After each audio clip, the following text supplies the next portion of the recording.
The crack of lightning split the sky so loud it felt like the hand of God himself had slammed down on the earth. And when Sarah Zimmerman stumbled out of her small cabin into the September rain of 1883, she found her barn engulfed in flames that hissed and sputtered against the downpour. Her legs gave out beneath her on the muddy ground, and she sat there shaking, watching everything her late husband had built turn to charred timber and ash. The horses had bolted when the lightning struck, disappearing into the darkness of the Idaho wilderness, and all she could do was wrap her arms around herself and tremble as the storm raged on around her. She did not know how long she sat there in the mud, her cotton dress soaked through, her dark hair plastered to her face. The rain was cold, unusually cold for early September, and it carried with it the promise of an early winter. Sarah was 24 years old and had been a widow for 8 months. Her husband, Thomas, had died in a logging accident up in the mountains, leaving her alone on their homestead 5 miles outside of Shoshone City, Idaho. She had managed through spring and summer, tending the small vegetable garden, caring for the 2 horses and handful of chickens. But now the barn was gone and winter was coming, and she had no idea how she would survive. The storm eventually passed, leaving behind the acrid smell of burned wood and wet earth. Sarah finally forced herself to stand, her legs unsteady, her whole body trembling from cold and shock. She made her way back to the cabin, leaving muddy footprints across the wooden floor. She stripped off her wet dress with numb fingers and wrapped herself in a quilt, huddling near the small stove. Sleep did not come that night. She sat awake, listening to the drip of water from the eaves, thinking about the horses that had run off and wondering if they would find their way back. Without the barn, she had no shelter for them anyway. Without the barn, she had no place to store hay for the winter, no protection for any livestock, no workshop space for the 100 tasks that needed doing on a homestead. When dawn finally broke gray and cold, Sarah pulled on dry clothes and went outside to survey the damage. The barn was completely destroyed.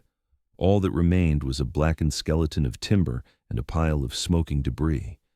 The fence of the corral had partially burned as well. She walked around the ruins, her arms wrapped around herself, and felt tears finally come. She had held them back all night, but now they flowed freely down her cheeks.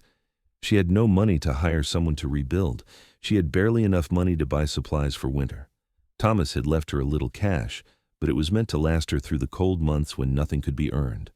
She was standing there, tears streaming down her face when she heard the sound of a horse approaching.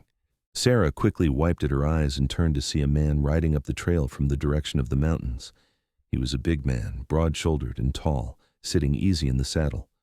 As he drew closer, she could make out more details. He had dark hair that fell past his shoulders, a thick beard, and wore buckskin clothing that marked him as someone who spent most of his time in the wilderness. A mountain man. Sarah had seen a few of them come through Shoshone City to trade furs, but she had never spoken to one.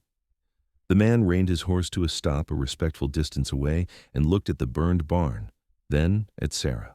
His eyes were a striking gray-blue color, like storm clouds.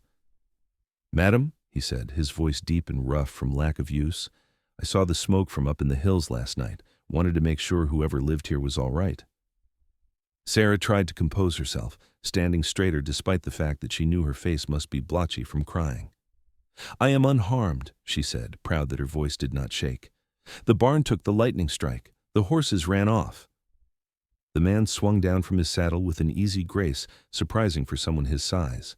He was even bigger standing than he had appeared on horseback, at least 6 feet tall with massive shoulders and arms thick with muscle, visible even beneath his buckskin shirt. He moved closer to the ruins, studying them with a practiced eye. "You have anyone coming to help you rebuild?" Sarah shook her head. "I'm managing on my own." He glanced at her, and something in his expression suggested he understood exactly what managing on my own meant. "Winter comes early this high up," he said. "You will need shelter for livestock, for hay, for firewood storage." "I'm aware of that," Sarah said, hearing the edge in her own voice. She did not mean to sound sharp, but she was exhausted and frightened and did not need a stranger telling her things she already knew. The man did not seem offended.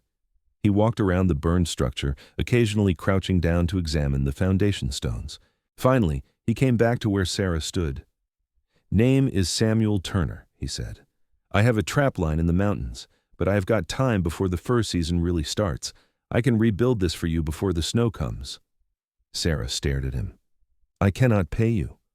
Did not ask you to. Why would you do that?" Samuel looked at her for a long moment, his gray-blue eyes steady. "Because you need it done and I can do it. That is reason enough."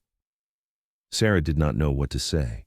She had grown used to hardship in the 8 months since Thomas died, grown used to doing everything herself because there was no one to help. The offer of help from a complete stranger left her momentarily speechless. "I do not even know you," she finally managed. "That is fair," Samuel said. "I will be camped down by the creek if you decide you want the help.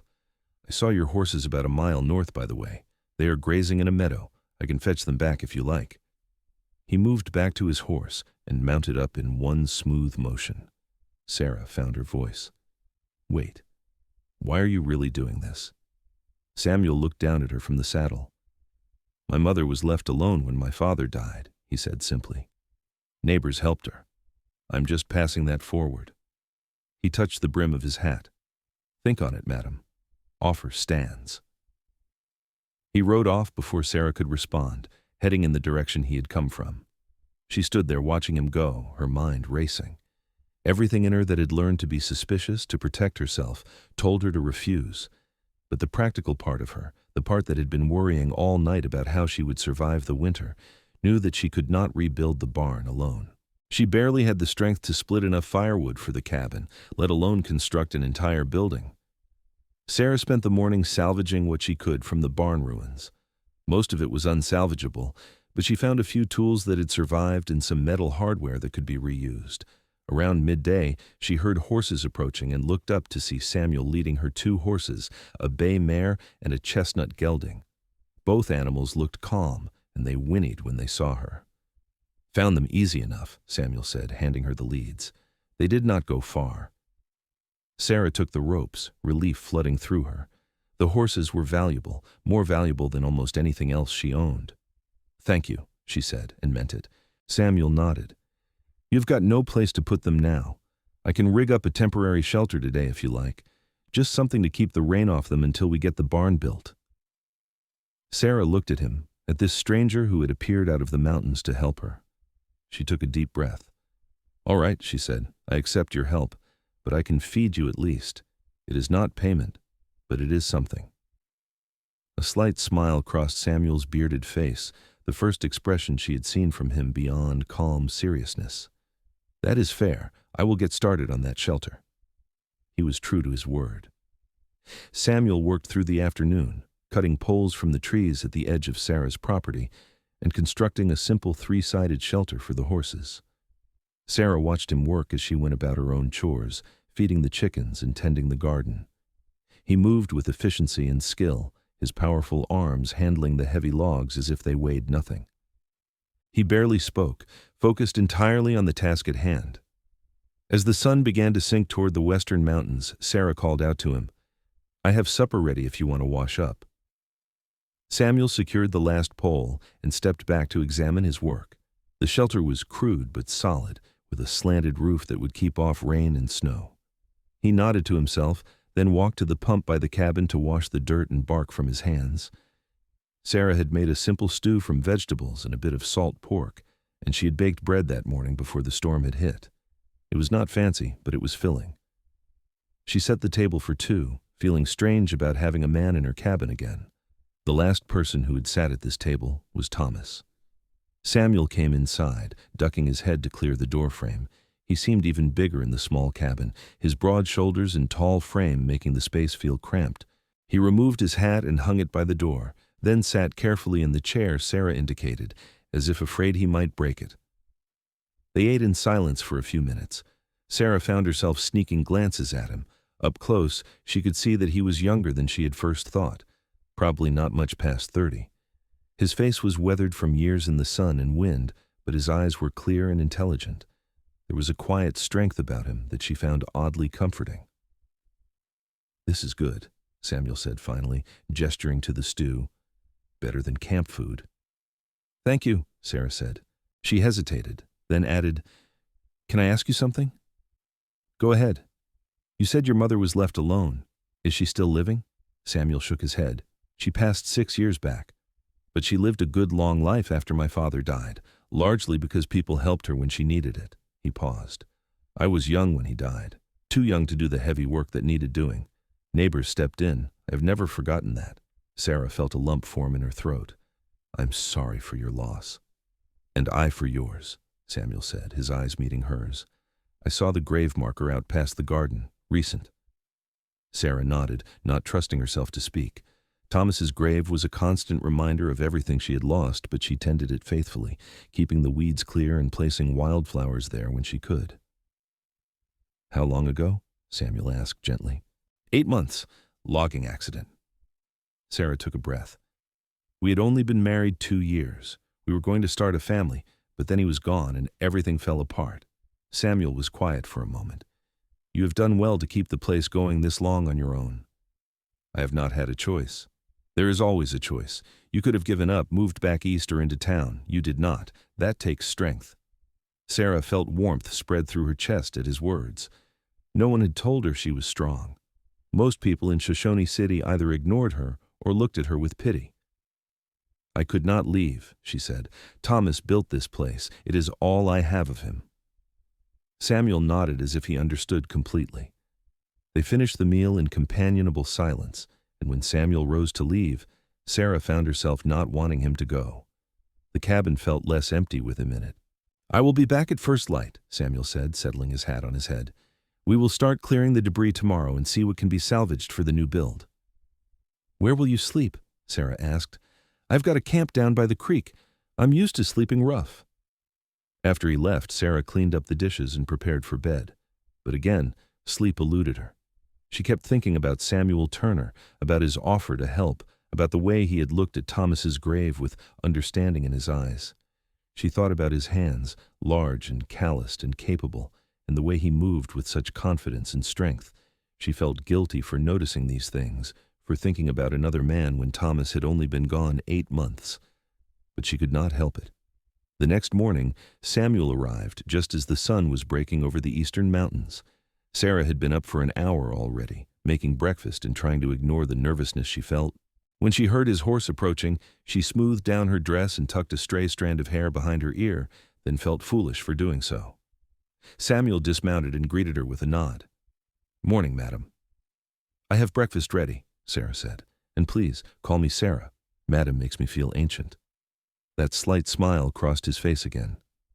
All right then, Sarah. And I am Samuel. They ate breakfast together, scrambled eggs and bacon and fresh bread, and Sarah found conversation flowing more easily this morning. Samuel told her about his life in the mountains, about the trap lines he ran, and the game he hunted. He described the high country in winter, when the snow piled deeper than a man was tall, and the cold could kill you in minutes if you were not prepared. He spoke about it with love, and Sarah realized that the wilderness was his home. In a way, her cabin was hers. Do you ever get lonely up there? She asked. Samuel considered the question. Sometimes, he admitted, but I'm used to my own company, and there is a peace in the mountains that you cannot find around people. I understand that, Sarah said.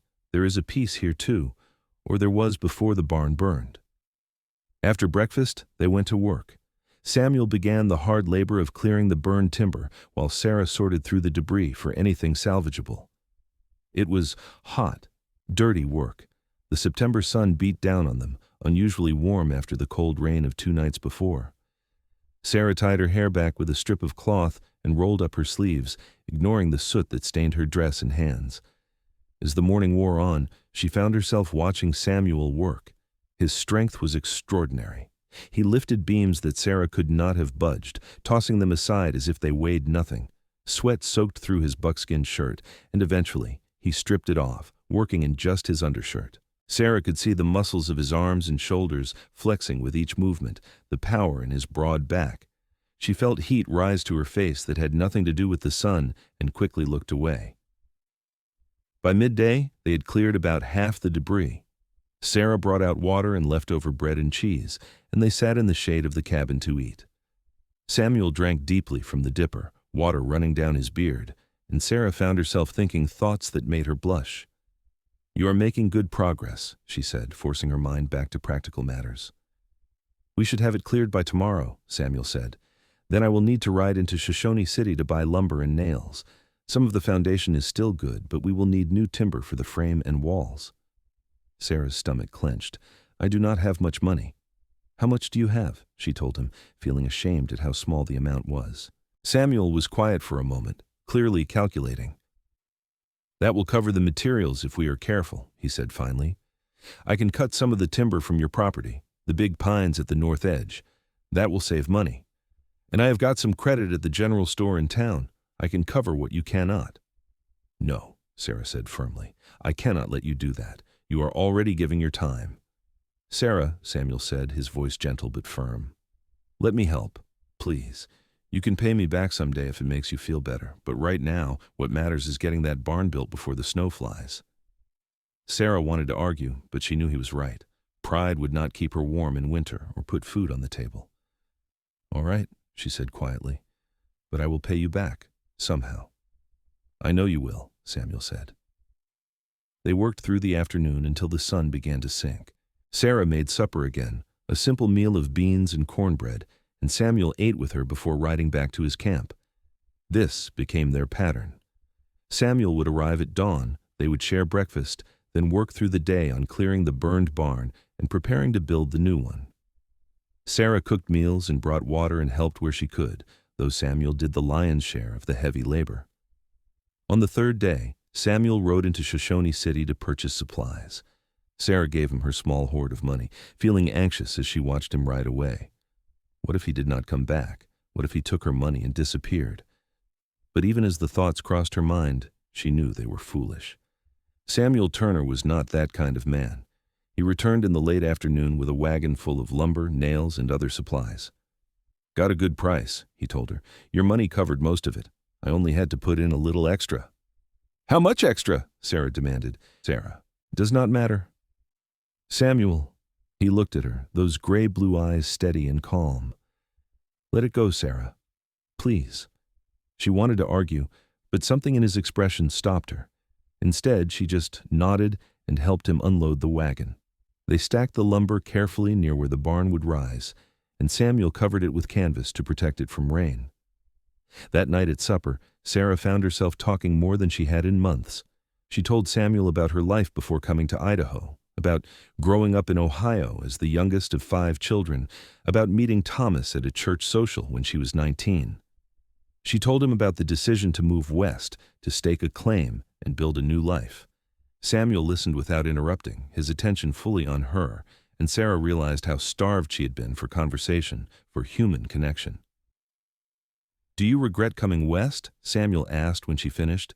Sarah thought about it. No, she said finally. Even with everything that has happened, I do not regret it. This place, this land, it feels like home in a way Ohio never did. Samuel nodded. I understand that. I was born in Pennsylvania, but I came west when I was 16 and never went back. Could not imagine living anywhere else now. Do you have family back east? A brother and 2 sisters. We write occasionally, but we are not close. They think I am crazy for living alone in the mountains. He paused. Maybe they are right. I do not think you are crazy, Sarah said softly. Samuel's eyes met hers across the table, and something passed between them, a moment of connection that made Sarah's heart beat faster. Then Samuel looked away, clearing his throat.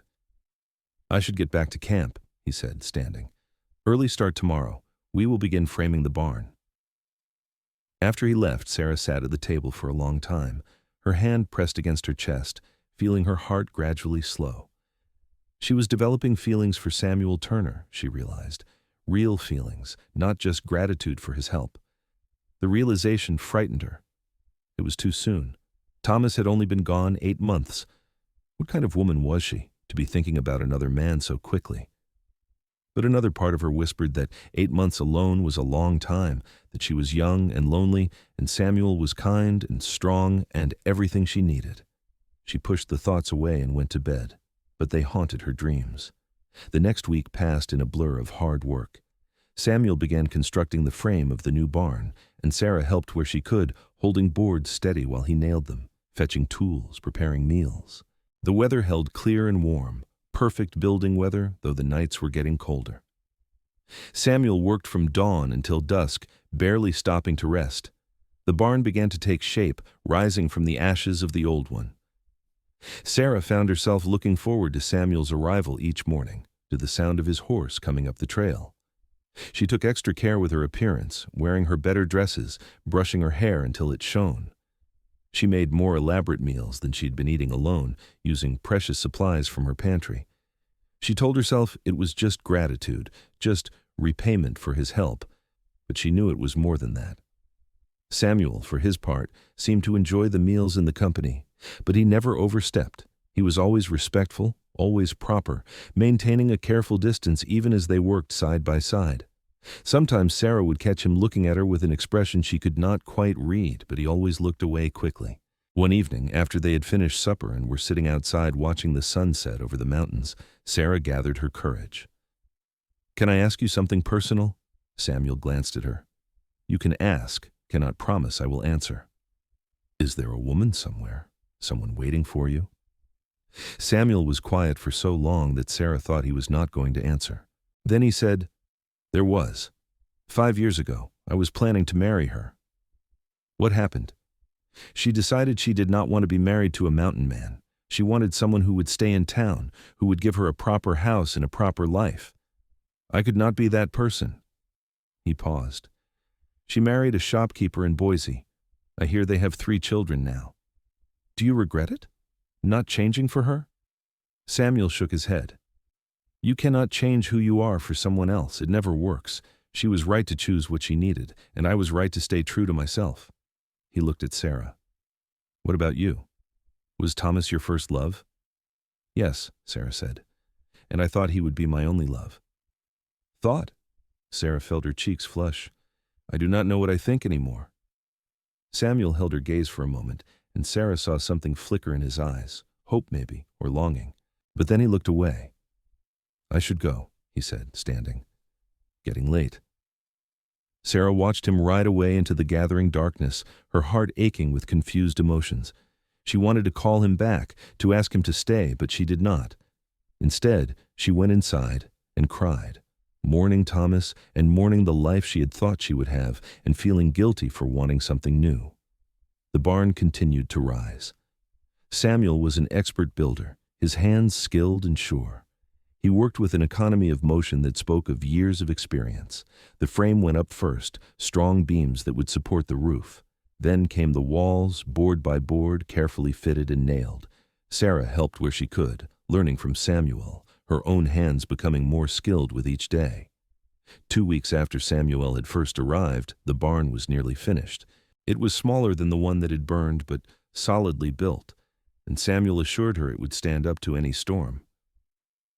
"Better built than the old one, I would wager," he said, examining his work with a critical eye. "That one was built in a hurry. This one will last." They were standing inside the new barn, smelling the fresh-cut wood, when Sarah turned to Samuel. "I do not know how to thank you," she said. "You have given me so much."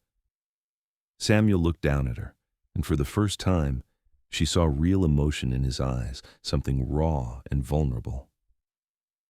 "Sarah," he said, his voice rough, "I need to tell you something." "What is it?" He took a breath, as if gathering courage. "I did not just do this out of charity. I wanted to help you, that part is true. But it is more than that." He paused. "From the first moment I saw you, standing there by the burned barn looking so brave and so lost, I felt something. And every day I have been here, that feeling has grown stronger." Sarah's heart was pounding so hard she thought it might burst from her chest. "Samuel, I know it is too soon," he said quickly. "I know you are still mourning your husband, but I need you to know that I care for you, Sarah, more than I should, probably, and if you want me to leave after the barn is finished, I will. But I had to tell you the truth." Sarah felt tears spring to her eyes. "I care for you too," she whispered. "I have been so confused because it feels like a betrayal of Thomas, but I cannot help how I feel." Samuel reached out slowly, giving her time to pull away, and cupped her face in his large, calloused hand. "It is not a betrayal to keep living," he said softly.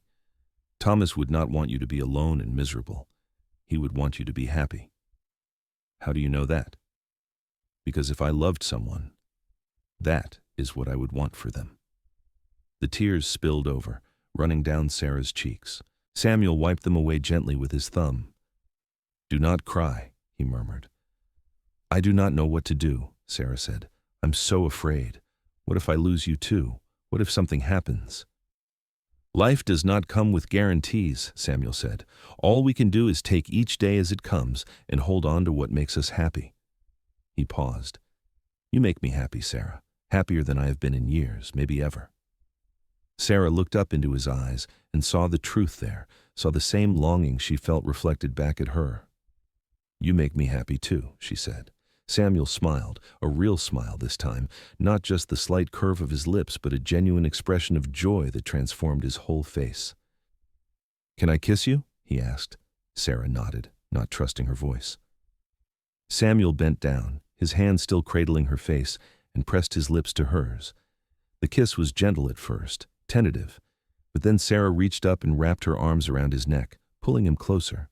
Samuel's other arm came around her waist, holding her against his solid chest, and the kiss deepened. Sarah felt as if she were falling and flying at the same time, felt something inside her that had been frozen begin to thaw. When they finally broke apart, both breathless, Samuel rested his forehead against hers. "I do not want to leave when the barn is finished," he said. "I want to stay here with you, if you will have me." "What about your trap lines, your life in the mountains?" "The mountains will always be there. But you, Sarah Zimmerman, you are here and now, and you are more important than any trap line." He pulled back enough to look into her eyes. "I love you. I know it is fast, but I do not care. I love you." Sarah felt her heart swell until she thought it might overflow. "I love you too," she said, and realized as she spoke the words that they were true. She loved Samuel Turner, loved his strength and his kindness and his quiet competence, loved the way he looked at her as if she were something precious, loved the way he made her feel safe and valued. They stood there in the half-finished barn, holding each other as the afternoon light slanted through the gaps in the walls, and Sarah felt at peace for the first time since Thomas had died. The guilt was still there, a small knot in her chest, but it was overshadowed by the joy of this new feeling, this new possibility. Over the next few days, Samuel finished the barn. He built doors that hung straight and true, installed a loft for storing hay, constructed stalls for the horses. Sarah worked beside him, and they talked about the future, about what it would mean for Samuel to stay, about how they would manage the homestead together. Samuel still wanted to keep his trap lines, but he said he could run them in the winter months when there was less work to do on the homestead, and Sarah said she thought that was fair. She did not want him to give up the mountains entirely, not when they were such a part of who he was. "We should get married," Samuel said one evening as they sat outside the cabin watching the stars come out. "Soon?" Sarah looked at him in surprise. "That's a proposal." Samuel had the grace to look embarrassed. "Sorry, let me try that again." He got down on one knee in front of where she sat, taking her hand in both of his. "Sarah Zimmerman, you are the bravest, strongest woman I have ever met. You have a heart big enough to love even when you have been hurt, and a spirit tough enough to survive anything life throws at you. I would be honored if you would consent to be my wife. Will you marry me?" Sarah felt tears sting her eyes again, but they were happy tears this time. "Yes," she said. "Yes, I will marry you." Samuel stood and pulled her into his arms, kissing her with a passion that made her knees weak. When they broke apart, he said, "We should do it before the first snow. I do not want to wait." "Neither do I," Sarah admitted. They rode into Shoshone City the next day to make arrangements. The town was small, just a main street with a handful of shops, a saloon, a church, and a few houses. The preacher, Reverend Mills, was a kindly older man who agreed to marry them the following Sunday. "That gives you a week to prepare," he said, "and to make sure you are certain. Marriage is a serious commitment." "We are certain," Samuel said, his hand warm on Sarah's back. Sarah nodded in agreement. She knew it was fast, knew that people would talk, but she did not care. She had already lost one husband and learned how fragile life could be. She was not going to waste time when happiness was within reach. They spent the next week preparing. Samuel finished the last details on the barn and helped Sarah prepare the cabin for winter, sealing gaps where cold air might come in, chopping and stacking a massive pile of firewood. Sarah sewed herself a new dress for the wedding, simple but made from her best fabric, a deep blue that she knew looked good on her. She cleaned the cabin from top to bottom, preparing for Samuel to move in his few belongings from his camp. On Sunday morning, they rode to Shoshone City together. A few neighbors from nearby homesteads came to witness the ceremony, people who had known Thomas and looked at Samuel with curiosity and some suspicion. Sarah knew there would be gossip, knew that some people would think it was too soon, but when Samuel took her hand and they stood before Reverend Mills, none of that mattered. "Do you, Samuel Thomas Turner, take this woman to be your lawfully wedded wife?" Reverend Mills asked. "I do," Samuel said, his voice firm and sure. "And do you, Sarah Marie Zimmerman, take this man to be your lawfully wedded husband?" Sarah looked up at Samuel, at his strong face and clear eyes, and said, "I do." "Then by the power vested in me, I now pronounce you husband and wife. You may kiss your bride." Samuel kissed her gently, mindful of their audience, but Sarah could feel the restrained passion in it. They signed the marriage certificate, making it official, and then accepted congratulations from the small gathering. One of the neighbors, Mrs. Henderson, pulled Sarah aside. "Are you sure about this, dear?" she asked. "It has not been very long since Thomas passed." "I am sure," Sarah said firmly. "Samuel is a good man, and I love him." Mrs. Henderson looked doubtful, but did not argue further. Sarah knew the gossip would spread, but she had made her choice and was at peace with it. They rode back to the homestead as husband and wife, and when they arrived, Samuel swept Sarah up in his arms and carried her across the threshold of the cabin. "Welcome home, Mrs. Turner," he said. Sarah laughed, feeling lighter than she had in months. "It was already my home."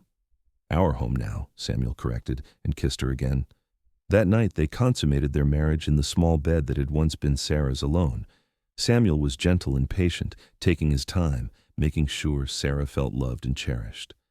Afterward, as they lay tangled together beneath the quilts, Sarah traced the scars on Samuel's chest, marks from a life lived hard in the mountains. "Tell me about these," she said. "That one is from a grizzly bear I was stupid enough to startle," Samuel said, pointing to a long scar across his ribs. "That one is from a knife fight with a drunk trapper who thought I was encroaching on his territory. And that one," he pointed to a puckered mark on his shoulder, "is from an arrow. Blackfeet raiding party about 8 years back."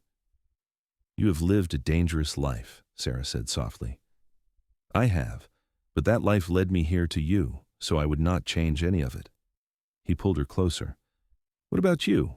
Any scars you want to share?" Sarah showed him the burn mark on her arm from a cooking accident when she was a child, the small scar on her knee from falling out of a tree, the marks on her hands from years of hard work. "Not as dramatic as yours," she said. "They tell a story just the same," Samuel said. "The story of a woman who has worked hard and survived and is stronger than she knows." They talked long into the night, learning each other's histories, each other's dreams. Sarah learned that Samuel could read and write, taught by his mother who had been a schoolteacher. She learned that his favorite food was apple pie and that he could not carry a tune to save his life. She learned that he was ticklish on his ribs and that he snored slightly when he slept on his back. Samuel learned that Sarah loved to sing while she worked, that she had always wanted to travel and see the ocean, that she was afraid of mice but not of snakes. He learned that she cried when she was angry and that she had a temper when pushed too far. He learned that she fit perfectly against his chest and that her hair smelled like lavender. The first snow came in mid-October, earlier than usual. Sarah woke to find the ground covered in white and felt a moment of panic before remembering that the barn was built, the firewood was stacked, and she was not alone anymore. Samuel was beside her, warm and solid, his arm around her waist. She settled back against him, feeling safe. They fell into a rhythm over the following weeks. Samuel took care of the heavy outdoor work, tending the horses, repairing things that needed fixing, hunting to supplement their food stores. Sarah managed the house, cooking and cleaning and preserving food for winter. They worked together in the barn, feeding the animals and mucking out stalls. Samuel taught Sarah how to split wood properly, and Sarah taught Samuel how to make bread that did not turn out like a brick. The physical work of the homestead was demanding, but it was easier with 2 people. And at night, they came together in their small bed, learning each other's bodies, finding pleasure and comfort in each other's arms. Sarah had been married before, but what she had with Samuel felt different. Thomas had been a good husband, but he had been young and inexperienced, as had she. Samuel was older, more confident, and he took his time making sure Sarah was satisfied. She bloomed under his attention, becoming more comfortable with her own desires. Winter closed in hard. The snow piled high, and temperatures dropped well below freezing. But the cabin was warm, the barn was solid, and they had plenty of food stored. Samuel went out on short trips to check his trap lines, never gone for more than a few days at a time. Sarah missed him terribly when he was gone, and the reunions when he returned were passionate and joyful. On one of these trips, Samuel came back with furs to trade and news from town. The Hendersons lost most of their cattle in a blizzard, he told Sarah, and the Mitchells are talking about giving up and moving back east. It has been a hard winter. We have been fortunate, Sarah said, looking around the warm cabin. We have been prepared, Samuel corrected, because we worked hard and made sure we were ready. As winter deepened, Sarah began to notice changes in her body. She was tired more often, and certain smells made her nauseous. Her breasts were tender, and she was late with her monthly cycle.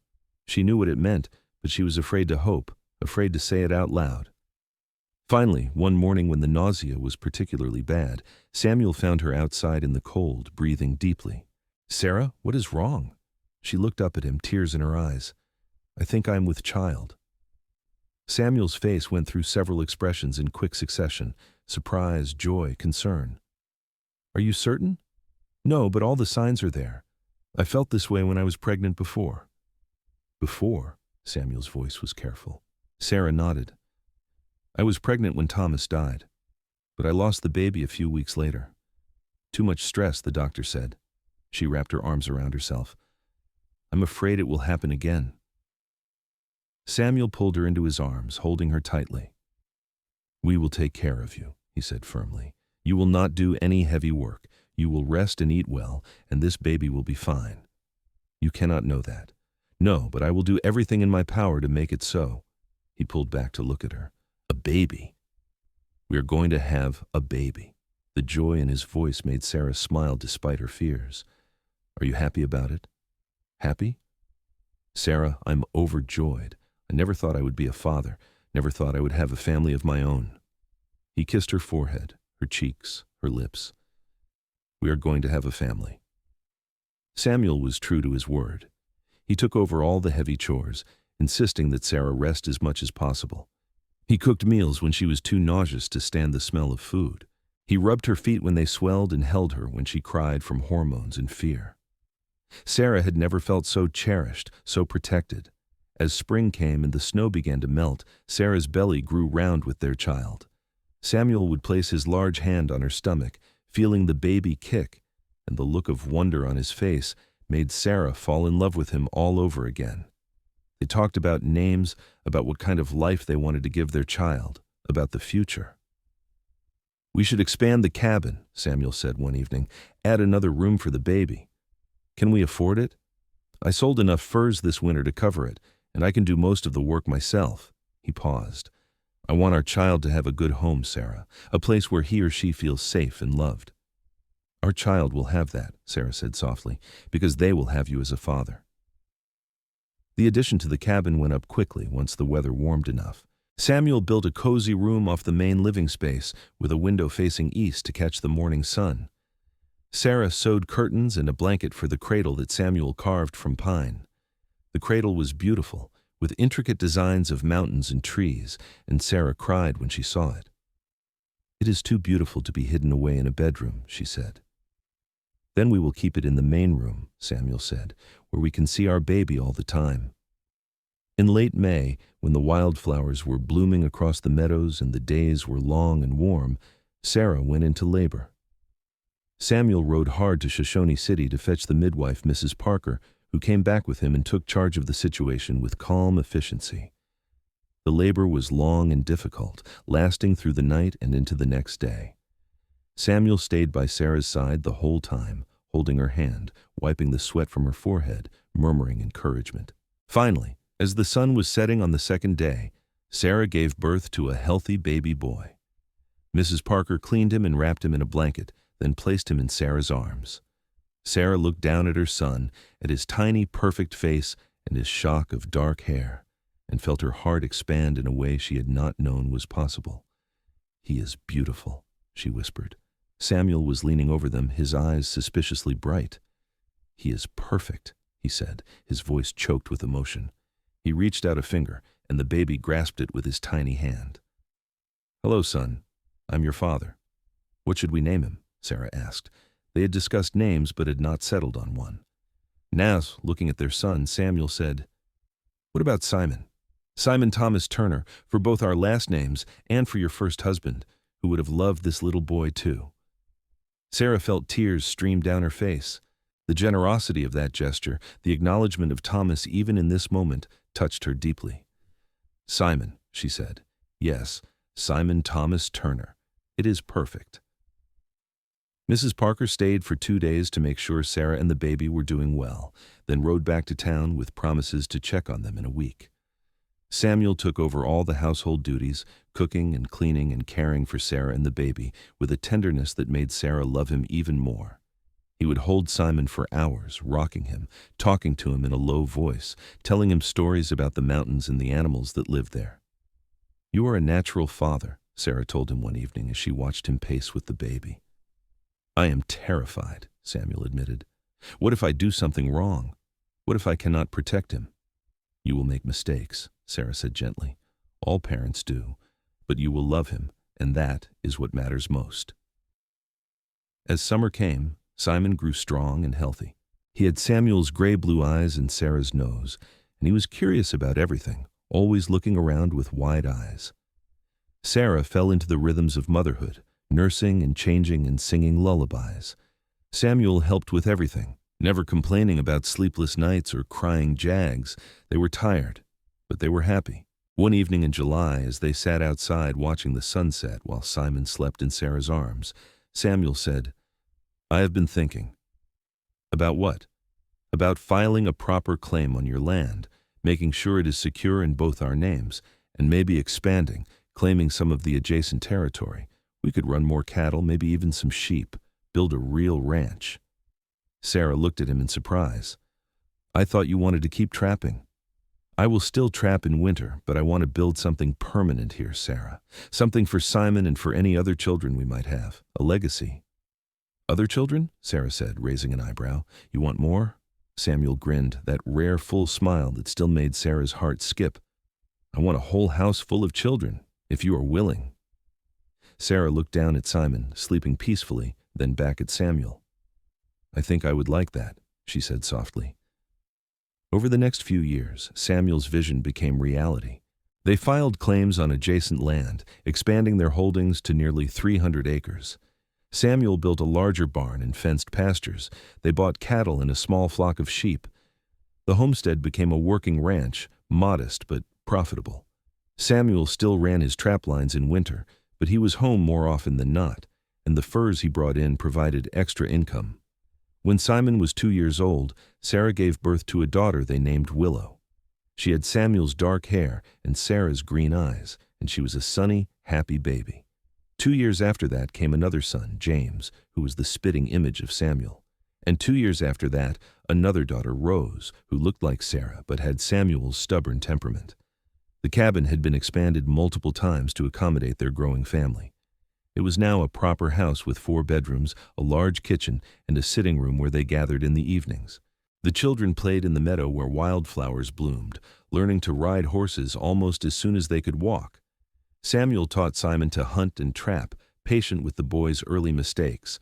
Sarah taught Willow and Rose to cook and sew and tend the garden. James, the quieter of the 2 boys, loved animals and spent hours in the barn with the horses and cattle. Life was not always easy. There were hard winters and dry summers, illnesses that frightened them, and accidents that could have been much worse. But through it all, Samuel and Sarah stood together, their love growing deeper with each passing year. They still found time for each other, stealing moments alone when the children were asleep, keeping the spark between them alive. On their 10th wedding anniversary, Samuel took Sarah up into the mountains, just the 2 of them, leaving the children with Mrs. Henderson for 2 days. They rode to a high meadow where wildflowers carpeted the ground, and a small lake reflected the snow-capped peaks. Samuel had packed a picnic, and they ate lunch on the shore of the lake, then made love in the soft grass with the sun warm on their skin. "I love you more now than I did the day we married," Samuel told her as they lay tangled together afterward. "I love you more too," Sarah said. "I did not think it was possible to love someone this much." "We have built a good life," Samuel said, looking around at the mountains, his arm around Sarah. "Better than I ever dreamed." "Do you ever miss it?" Sarah asked. "The life you had before, alone in the mountains?" Samuel shook his head. "Not for a second. That was existing, Sarah. This is living." They rode back down the mountain the next day, back to their children and their ranch and their life. When they arrived, the children ran out to greet them, all four of them talking at once about what they had done while their parents were gone. Samuel scooped up Rose, the youngest, while Sarah hugged the older three. That night, after the children were in bed, Sarah and Samuel sat on the porch in the twilight, listening to the sounds of the ranch settling for the night. The horses nickering in the barn Samuel had rebuilt all those years ago, the chickens clucking softly, the cattle lowing in the distant pasture. "Do you ever think about that night?" Sarah asked. "When the lightning struck the barn?" "Sometimes," Samuel said. "I think about how you looked standing there in the ruins, so brave and so lost. I think about how scared I was to tell you how I felt, afraid you would send me away." "I am glad you told me," Sarah said. "I am glad you stayed." "So am I." Samuel pulled her close, and they sat together in the gathering darkness, two people who had found each other in the midst of loss and built something beautiful from the ashes. Years continued to pass, marked by the changing seasons and the growth of their children. Simon grew into a strong young man, tall and broad-shouldered like his father, with the same quiet confidence. At 19, he started courting the daughter of a rancher from the next valley over, a sweet girl named Emma. Samuel and Sarah watched with pride and a touch of sadness as their oldest prepared to start his own life. Willow, at 17, was beautiful and spirited, with a love of horses that rivaled her father's. She could outride most of the boys in the county and was not afraid to prove it. Sarah worried sometimes that Willow was too independent, too wild, but Samuel just laughed and said she reminded him of Sarah when they first met. James, at 15, was the thoughtful one, always reading when he could get his hands on a book, always asking questions about how things worked. He talked about maybe becoming a veterinarian, and Sarah and Samuel encouraged him, even though it would mean sending him away for schooling eventually. Rose, at 13, was the baby of the family, and knew how to use that to her advantage. She had her father wrapped around her little finger, and her mother not much better. But she was also kind and generous, always the first to help when someone was sick or in need. The ranch prospered. They had a good herd of cattle now, and the sheep provided wool that Sarah and the girls spun and wove into cloth. They sold beef and lamb in Shoshone City and even as far away as Boise. Samuel's winter furs still brought in good money, though he did not go out on long trips anymore, preferring to stay close to home. Sarah, now in her early 40s, had aged gracefully. There were lines around her eyes and threads of silver in her dark hair, but Samuel thought she was more beautiful than ever. She was the heart of their family, the center around which everything else revolved. Her laughter filled the house and her wisdom guided their children. Samuel, approaching 50, was still strong and capable, though he moved a bit slower on cold mornings and had a few more aches and pains than he used to. His hair was more gray than dark now, and his beard was shot through with silver, but his eyes were still clear, and his love for Sarah had never wavered. One evening in late summer, when the sun was painting the sky in shades of orange and pink, Samuel and Sarah stood at the fence line, watching their cattle graze in the distance. The children were in the house, the older ones helping the younger ones with chores and homework. It was a peaceful moment, the kind they had learned to treasure. "I have been thinking," Sarah said. "That is never good," Samuel teased, and she elbowed him gently. "I have been thinking about Thomas," she said. "I have not visited his grave in a while. Would you come with me?" Samuel looked at her in surprise. Sarah rarely talked about her first husband anymore, though she still tended his grave faithfully. "Of course," he said. They walked together to the small plot past the garden where Thomas Zimmerman lay buried. The headstone was simple, carved with his name and dates. Sarah had planted wildflowers around it, and they bloomed cheerfully in the fading light. Sarah knelt by the grave, placing her hand on the stone. Samuel stood behind her, one hand on her shoulder. "Thomas, I hope you can forgive me," Sarah said softly. "I loved you, and I still carry a part of you in my heart, but I found love again, and I am happy. I hope you are at peace, wherever you are. I hope you know that the life you started here continues, and that your sacrifice was not in vain."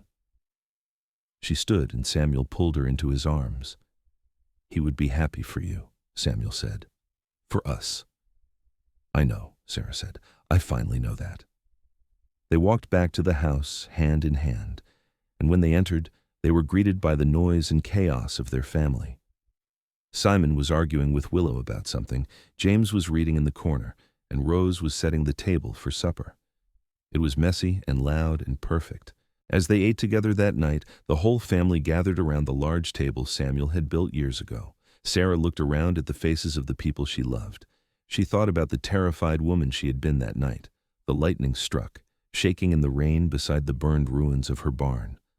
She thought about the lonely, grieving widow she had been for those 8 long months. And she thought about the strong mountain man who had appeared out of the wilderness and rebuilt not just her barn, but her life. "What are you thinking about?" Samuel asked, noticing her expression. "I'm thinking about how lucky I am," Sarah said. "How blessed. I lost so much, but I gained even more." Samuel reached across the table and took her hand, his rough, calloused fingers intertwining with hers. "We are both lucky," he said. "We found each other when we needed it most." "To family," Simon said, raising his glass of water. "To family," they all echoed and clinked their glasses together. The years continued their steady march. Simon married Emma in a beautiful ceremony on the ranch, and they built a house on the far end of the property, starting their own life while staying close to family. A year later, they had a baby girl, making Samuel and Sarah grandparents for the first time. Samuel cried when he held his granddaughter, overcome with emotion at the continuation of the family line.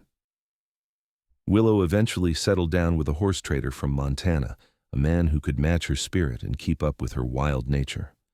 They moved north, but visited often, and Willow wrote long letters about her adventures. James did go away to school, studying animal medicine in San Francisco.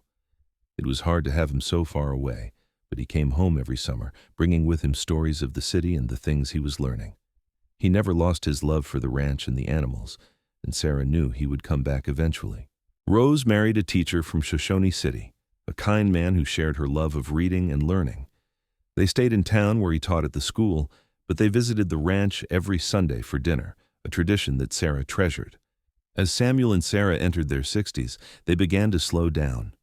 The hard physical work of the ranch was taken over more and more by Simon and his family, though Samuel still insisted on doing his share. Sarah spent more time in the garden, tending the flowers she loved, and less time on the heavy household chores. They had earned their rest, their children told them, but neither of them was quite ready to give up the active life they had built. One October afternoon, almost 40 years after they had first met, Samuel and Sarah took a walk up to the barn. It was still standing, still solid, the barn that Samuel had built with his own hands. Inside, the air smelled of hay and horses, a comforting, familiar scent. "Do you remember the day we finished building this?" Sarah asked. "I remember," Samuel said. "I remember telling you I loved you for the first time, right here in this barn." "I was so scared," Sarah admitted. "Scared to love again, scared to lose again." "But you did it anyway. You were brave." Sarah shook her head. "I was desperate and lonely, and you were there. You made it easy to be brave." They walked out of the barn and stood looking at the ranch spread out before them. The house, much larger now than the simple cabin it had started as. The additional barn Samuel had built for the expanded herd, the corral and fences and all the signs of a working, thriving ranch. In the distance, they could see Simon working with some of the cattle and his children playing near the house.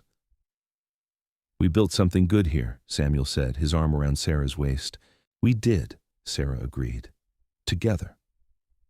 That night, in the bed they had shared for nearly 40 years, Samuel held Sarah close. "I love you," he whispered, "from that first moment until forever." "I love you too," Sarah said. "Thank you for rebuilding my barn. Thank you for rebuilding my life." "Thank you for letting me," Samuel said. They fell asleep in each other's arms, two people who had found love in the aftermath of tragedy, who had built a life and a legacy together in the wild Idaho mountains. Outside, the stars wheeled overhead, the same stars that had watched them meet all those years ago. The barn stood solid against the night, a testament to one man's love and one woman's courage, a symbol of everything they had built together from the ashes of loss. The years had been kind to them in the end, blessing them with love and family and a life well lived.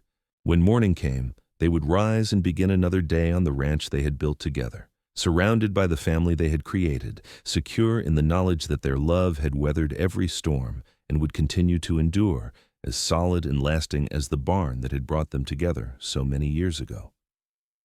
Simon came to visit his parents more frequently as they aged, checking on them and helping with tasks that were becoming too difficult.